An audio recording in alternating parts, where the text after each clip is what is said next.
Bienvenido a este encuentro maravilloso con la historia de la iglesia. Mi nombre es James Enrique Romero Ramos, presbítero de la Iglesia Católica, especialista en historia y arte de la Universidad Gregoriana de Roma. Estamos estudiando la historia antigua. Es bonito conocer la historia de la iglesia porque aprendemos a amarla, a defenderla, a cuidarla y cada día hacerla crecer. Hoy realizamos el tema 8, que hablamos de las herejías. En nombre del Padre, del Hijo, del Espíritu Santo. Amén. Padre nuestro que estás en el cielo, santificado sea tu nombre. Venga a nosotros tu reino. Hágase tu voluntad en la tierra como en el cielo. Danos hoy nuestro pan de cada día. Perdona nuestras ofensas, como también nosotros perdonamos a los que nos ofenden. No nos dejes caer en la tentación y líbranos del mal. Amén. Bueno, es importante pues conocer lo que significan las herejías en la edad antigua, en los primeros siglos. Utilizamos una historiografía amplia. Hay mucha historiografía, muchos autores, sobre todo antiguos, que nos dan a conocer el surgimiento, el desarrollo, el desenlace y la terminación de muchas de estas herejías.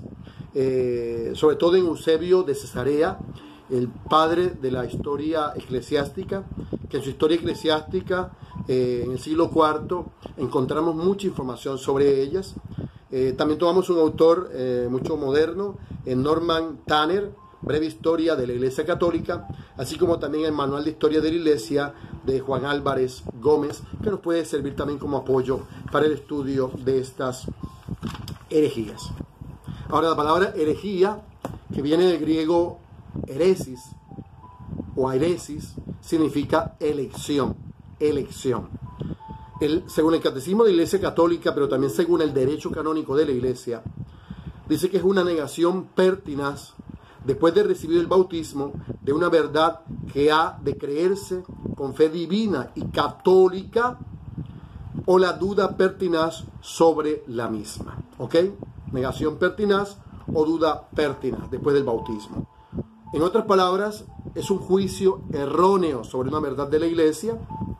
También encontramos que esto nos puede llevar a una apostasía, que es el rechazo total de la fe cristiana, o nos puede llevar también a un cisma, a un rechazo a la sujeción del Papa. ¿Ok? La herejía. ¿Cuáles son estas herejías de las que hablaremos hoy? Sintéticamente, resumidamente: el gnosticismo, arrianismo, apolinarismo, nestorianismo, monofisismo, monotelismo, ebionitas, nicolaitas, marcionismo, modalismo, maniqueísmo, coliridianismo, antidiconomarianismo, macedonianismo, pelagianismo, docetismo, mandeísmo, monarquianismo, que se divide en modalista y en adopcionista, y el montanismo. Ahora definimos cada una. Esa es una cosa muy resumida para que ustedes tengan una idea de la historia de la iglesia, pero a través de los documentos que les di y de otros documentos que pueden encontrar, ya sea a nivel Cartase o a nivel de Google, pueden profundizar muchísimo más. Entonces apenas un resumen para que ustedes también hagan su investigación. El gnosticismo, que es del siglo II, también siglo III, que fue una corriente en los primeros siglos de la iglesia, es defendida por Marción, por Valentín, por Epifanio, por Simón el Mago, donde muestran a un Jesús que no es Dios, sino un Jesús que es como un eón, más o menos, es el término eón, que da un conocimiento al hombre, ¿ves? Donde el hombre está engañado por los sentidos. Donde dice que Cristo desciende sobre Jesús en el bautismo. Cristo desciende sobre Jesús en el bautismo, diciendo que Jesús no es Dios. ¿Ok? Cristo desciende sobre Jesús en el bautismo. Por lo tanto, este gnosticismo se centra en la gnosis, con G, G-N-O-S-I-S. Gnosis, que significa conocimiento, que es dualista también. Habla de un conocimiento superior que conduce a la salvación. Habla también de la materia y del espíritu, de una minoría selecta que pueden llegar a esta gnosis. En breve, es un sincretismo de corrientes que hablan de un conocimiento que nos lleva a la salvación, donde Cristo lógicamente no es Dios. El arrianismo, que es del siglo III, siglo IV, que nos habla el arrianismo a través de Arrio, su autor, Arrio, que fue un obispo de Libia, 260 al 336, fue la primera gran herejía, fue fortísima, el arrianismo, que niega la divinidad de Cristo. O sea, dice que Jesucristo fue una criatura más, que el Espíritu Santo es la primera criatura del Hijo, que es inferior a él. Fue condenada por el Concilio de Nicea en el 325, donde San Atanasio fue importantísimo, donde se dio el término de la homoousios, ¿okay? Homoousios, que es la sustancia divina, diciendo que hay una sola persona en Cristo, que no está dividido, ¿ves? Así como el Padre es una persona, Cristo es una persona y el Espíritu Santo es una persona, tres personas distintas, un solo Dios verdadero. Arrio niega todo esto, diciendo que Jesús no es eterno, que no es Dios, que en un tiempo no existió. Fue combatida lógicamente esta herejía tanto en Nicea como en el primer concilio de Constantinopla en el 381, cuando se sintetizó ya el credo, ¿ves? Se dio el credo niceno-constantinopolitano. Apolinarismo, que es otra herejía, apolinarismo del siglo IV, con Apolinar, que fue su autor, que niega el alma humana en Cristo, o sea, niega que Cristo sea verdaderamente hombre. Dice que su alma es pecaminosa, ¿ves? Es un alma pecaminosa, y fue condenada por el sínodo de Alejandría en el 362 y por el sínodo de Roma en el 377. El nestorianismo, con nestorianismo del siglo V,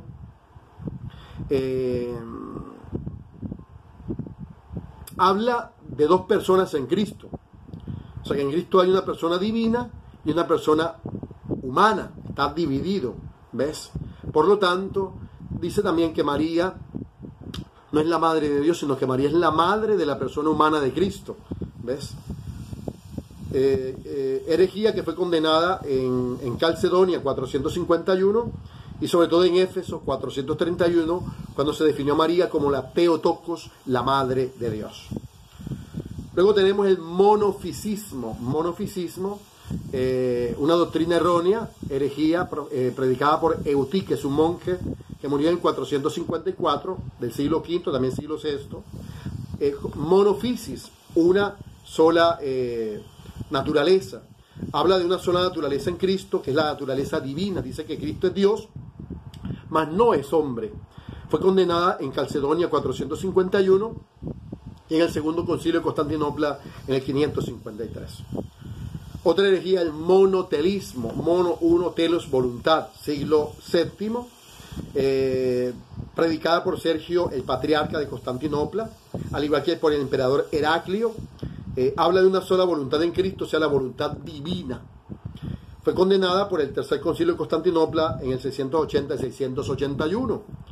Ebionistas, que son del siglo I, son herejes judaizantes, llamados nazarenos, predicaban una vida pobre, con una estructura de observancia a la ley de Moisés. Eran sobre todo judíos en ese tiempo, que hablan de la salvación que viene de cumplir la ley de Moisés. San Pablo combatió mucho contra esta herejía, lo podemos encontrar en Hechos de los Apóstoles. Un evangelio apócrifo de los hebreos habla de esta doctrina errónea, esta herejía. Ellos rechazaron lógicamente a San Pablo, decían que San Pablo era un apóstata y negaron también la divinidad de Cristo, ¿ves? Luego tenemos a los nicolaitas, también del siglo I, nicolaitas. Los podemos encontrar también en Apocalipsis capítulo 2, verso 6. Nicolás de Antioquía, podemos encontrarla en Hechos de los Apóstoles capítulo 6, verso 5, que hablaban de costumbres licenciosas también. Otra herejía, el marcionismo, siglo II, es que rechazaba el Antiguo Testamento. Crearon el primer cisma en el cristianismo en el siglo II, o sea, la primera separación de la iglesia, y decían que Cristo no era el Mesías. Otra herejía, el modalismo, siglo II, que hablaban de una persona en Dios, de una naturaleza. Decían que los nombres del Padre, del Hijo y del Espíritu Santo son solamente aspectos o modos del único Dios. O sea, son antitrinitarios, niegan el dogma de la Santísima Trinidad. De ellos también se habla como patripasionismo. Le dan ese nombre porque dicen que el que sufrió en la cruz no fue el Hijo, sino el Padre. Patripasionismo. Y fueron condenados por el Papa Dionisio del 217 al 222. Otra herejía, maniqueísmo. Maniqueísmo, que viene del profeta Maní, que era persa, viene de allá del Asia, 215 a 276, también llamado Manés, siglo III. Son una corriente dualista, hablan de los principios opuestos, de lo bueno, de lo malo, la lucha entre el bien y el mal. Dicen que Cristo no tuvo un verdadero cuerpo, sino que fue aparente, por lo tanto no era verdadero hombre. Prohibían el matrimonio, el comer la carne, el vino, el trabajar. Decían que Jesús como Hijo de Dios vino a la tierra, pero para salvar su alma, porque su cuerpo no era verdaderamente, no era verdadero, valga la redundancia. Fue condenado en el Cuarto Concilio del Laterano en 1215. Hablan de un Dios malo en el Antiguo Testamento y de un Dios bueno en el Nuevo Testamento. Por eso es una corriente dualista. Practicaban un duro ascetismo de liberación y creían en la reencarnación. Otras corrientes que son un poquito complicadas, son antiguas también. Coliridianismo, siglo IV, que era una excesiva devoción mariana. Ellos adoraban a María, lo cual no hace parte de la doctrina de la Iglesia. Nosotros veneramos a María. Esto sobre todo se dio en Arabia. Era un conjunto de mujeres que se reunían una vez al año para darle un culto a María. Y Epifanio los combatió diciendo que María no es Dios. A María estamos llamados a honrarla, que hace parte hoy de nuestra tradición, de nuestra doctrina. María es para honrarla, venerarla, no adorarla. Otra corriente herética, antidicomarianismo. Ojo, antidicomarianismo, siglo IV también. Otro movimiento árabe que degradaba a la Virgen María. Este era totalmente opuesto. Hablaba mal de la Virgen María, diciendo muchas cosas malas de María, opuestas lógicamente a la Biblia. Otra corriente herética, el macedonianismo, siglo IV, que negaban completamente la divinidad del Espíritu Santo, llamados los neumatómacos. Negaban la divinidad del Espíritu Santo. Se dio con Macedonio, quien murió en el 360 y fue condenado por el primer concilio de Constantinopla 381, que dijo que el Espíritu Santo es Dios. Pelagianismo, otra corriente herética, siglo V. El pelagianismo, que viene de Pelagio, su autor, negaba la transmisión del pecado original. O sea, del pecado original del que habla el capítulo 3 de Génesis. Según ellos, ese pecado de Adán y Eva no se transmite de generación en generación. O sea, la humanidad era libre de su culpa, por lo tanto, el bautismo carecía de eficacia. La gracia no era necesaria para la salvación. Jesús simplemente vino a hacer obras buenas, según ellos. Fue condenado por el Concilio de Cartago en el 431. Docetismo, siglo I y II. Docetismo, que viene del griego dokein, que significa parecer, reducía la encarnación del verbo en María como una apariencia. O sea, significa que Jesucristo no se encarnó verdaderamente. Jesucristo no se encarnó verdaderamente, sino que tenía una apariencia de cuerpo. ¿Sí me entiendes? Es una corriente que viene del gnosticismo, que ve la materia como mala y el espíritu como bueno. Fue combatido por muchos concilios, este docetismo, sobre todo Serapión de Antioquía lo combatió muchísimo, y fue combatido por los concilios, el docetismo. Ve, aparecer, Cristo no es verdaderamente hombre. El mandeísmo, siglo I y II, del arameo manda, que significa conocimiento.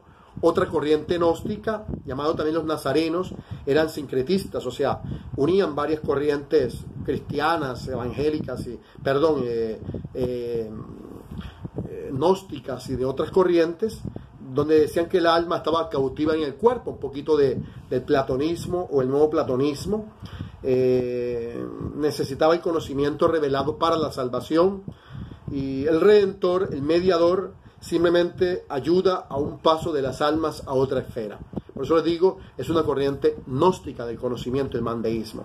Monarquianismo del siglo II habla de que en Dios no es más que una sola persona, o sea, niega la Trinidad divina.